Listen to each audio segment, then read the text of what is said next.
Luciano, mirë se erdhe në Bordeaux. Sa po ke nxjerr librin tënd të dytë? Për çfarë flet? Pyetje interesante. Tani, libri është në prag të lançimit ose në prag të publikimit. Libri flet për botën misterioze të sistemit tretës.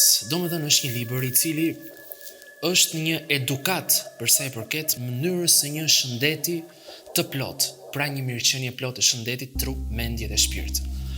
Unë në fakt këtu kam bërë një kopertinë të librit pak misterioze, e cila është një çelës dhe te ky çelës është sistemi i tretës dhe për të parë ose për të gjetur shëndetin e vërtet, në fakt duhen pastruar zorët. Zorët janë truri i parë i njerëzit dhe pa zorë të shëndetshme njeriu nuk mendon dot në mënyrë të shëndetshme. Pa patur ëmbëlsi të shëndetshme, trupi nuk mendon dot.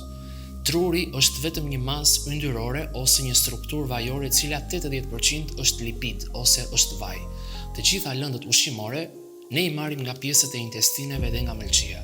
Një person që mund të ketë ose që ka zorë të papastra dhe mëlçi të papastër nuk mund të arsyetoj dot në mënyrë të duhur.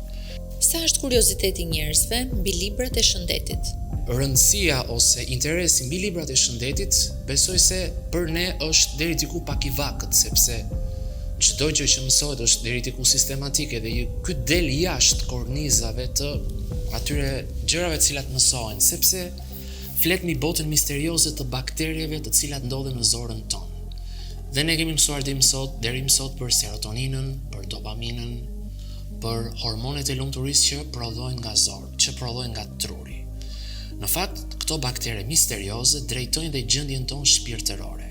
Domethënë, ky libër besoj se do të ketë një interes të veçantë sepse do të flasi për epiqendrën kryesore, për pikën kyçe të trupit tonë që janë zorët. Sa kujdesen njerëzit për shëndetin e tyre?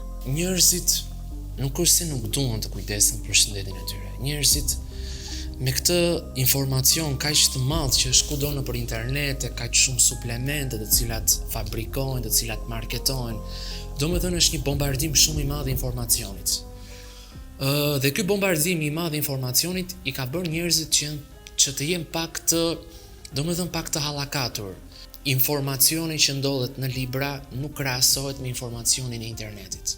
Dhe nëse njerëzit kanë një problem shëndetësor, një problem mjekësor, të mos dëgjojnë informacionet në internet, të marrin një libër, të pyesin profesionistin e duhur mjekësor nga afër, sepse sot një telefon, një tablet apo një internet, një klikim interneti ka bërë që dhe të merren kura mjekësore për një sëmundje të caktuar. Libri nuk mund të largohet asnjëherë dhe libri për mendimin tim është një busull jetike për ata që din të lexojnë. Për çfarë drejtohen më tepër tek ty? Te mua drejtohen sepse mua më quajnë si dhe njeriu që flas për zorët. Dhe një person që flet për zorët deri diku gjen ose i jep indikacionet e duhura apo i jep udhëzimet e duhura se si ata të bëjnë deri diku një jetë më të shëndetshme. Sot ka shumë pesticide, herbicide, ka shumë lëndë ushqimore cilat me të vërtet janë të mbushura plot me këto substanca kimikate dhe ky është problemi më i madh që ka pushtuar tregun industrial të ushqimeve. Nëse mua më jepej diçka në dorë, gjëja e parë që unë do bëja ishte vetëm ndërhyrja në pjesën e industrisë ushqimore, sepse sot trupat e njerëzve apo të fëmijëve po kalbëzohen nga ushqimet e mbyllura apo të rafinuara. Shpesh mjekët alternativë janë kundër përdorimit të ilaçeve. Çfarë mendimi ke? Absolutisht, një sëmundje nuk mund të trajtohet me bimë të marra kot nga interneti. Edhe ilaçet apo medikamentet janë në vetvete bimë, substanca të cilat vijnë nga bimët, por një pacient nuk mund të trajtohet pa marrë këshillimin e duhur nga një profesionist mjekësor. Nuk është se mjekësia alternative nuk është kundra ilaçeve, por është kundra produkteve të cilat janë përhapur shumë, domethënë suplementeve të kota, vitaminave të kota, edhe vetë një bimë vepron si një substancë farmakologjike në trupin e njeriut. Pra, ajo çfarë unë dua të them është që në të vërtetë nuk ka mjekësi alternative.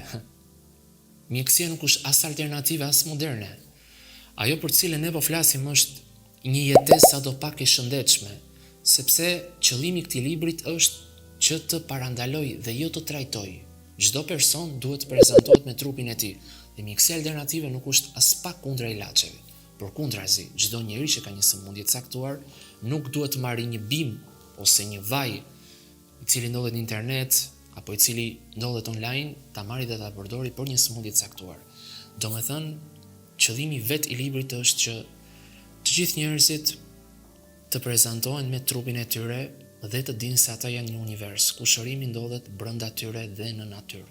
Cilat janë disa gabimet magjike për të cilat ne ende nuk jemi ndërgjegjësuar për përdorimin e tyre?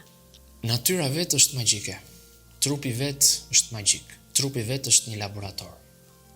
Dhe vetë krijuesi, e dini çfarë them unë? Ne jemi vula e krijuesit. Krijuesi e ka lënë vulën e tij në trupin ton, në qelizën ton. Në fakt, natyra është magjike vetë, ua thash edhe pak më parë, por unë do përmend disa. Lule e basanit, kurora e gjembit komarit, boronica, sherebela, rozmarina, hithra, janë disa bimë organike të cilat luftojnë alergjin, pastrojnë mikrobiotën, ndihmojnë sisteme detoksifikuese të mërqisë dhe ndihmojnë në pastrimin e produkteve ose të metabolitëve toksik që janë gazorat. Kanceri, sëmundja e shekullit, po flitet se mund t'i gjendet një kur. Sa optimist je? Nuk jam as pak optimist. Nuk jam as pak optimist sepse kanceri në vetvete është diçka toksike, është mbeturi, është grumbullim i produkteve toksike në trupin ton. Trupi jon është një makineri filtruese, një makineri e cila nëse mbledh toksina, substanca almuse, substanca ose metabolit inflamator, shfaqet me atë që quhet një patologji e panjohur. Dhe vetë kanceri është një qelizë e cila ka mitozë të shfrenuar ose një kontroll të pakontrolluar. Sepse të gjitha këto të cilat ne po flasim tani nisin që në rafshin e retikulumit endoplazmatik apo në mitokondri. Domethënë kanceri në vetvete është një reduktim ose një mungesë e oksigjenimit apo një varfërim në bollëk. Pra qeliza nuk arrin që të oksigjenohet me lëndë ushqimore të papastra. Domethënë toksicitet në qelizë. Të gjithë ne kemi gene kancerogjene, por varet se si ato aktivizohen dhe zgjohen. Mund të aktivizohen, mund të zgjohen dhe mund të flenë gjithë jetën. Genet kancerogjene i zgjon stresi, i zgjon ushqime toksike, i zgjon alkooli, i zgjon sheqeri. Sheqeri është elementi numër 1 që qelizat duan më së shumti. Sheqeri rafinuar, ëmbëlsirat, produktet cilat kanë dhe monosodium glutamat, aspartamia, pra ëmbëlsuesit artificial që janë të çamçakëzit, tek pjesa e karbohidrateve të rafinuara, të çokollatat, domethënë, të gjitha produktet e rafinuara janë toksike për trupin e njeriut. Toksicitet do të thotë kancer. Ka dhe shkaqe genetike, por genetika sot është shumë pak. Më së shumti epigenetika dhe mënyra e jetesës. Cilat janë disa nga vitaminat që do sugjeroje për përdorim të përditshëm?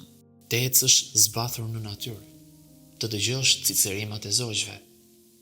Ku ka vitamin më të rëndësishme se sa të respektosh prindrit, se sa të jesh mirënjohës, se sa të duash veten tënde dhe të respektosh komunitetin.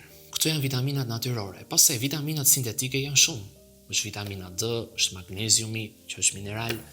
Domethënë, pa njohur trupin tonë, ne nuk mund të marrim dot vitamina. A mendon se po abuzohet me përdorimin e tyre për qëllime biznesi? Po abuzohet edhe me vetë njeriu, çdo gjë është sot kështu. Besoj se po, sepse është bërë amulli, kudo ka amulli. Edhe vetë qenia njerëzore sot është një amulli të plot me organet e veta. Dhe deri diku po, sepse po them, ne kemi humbur kontaktin me organet tona.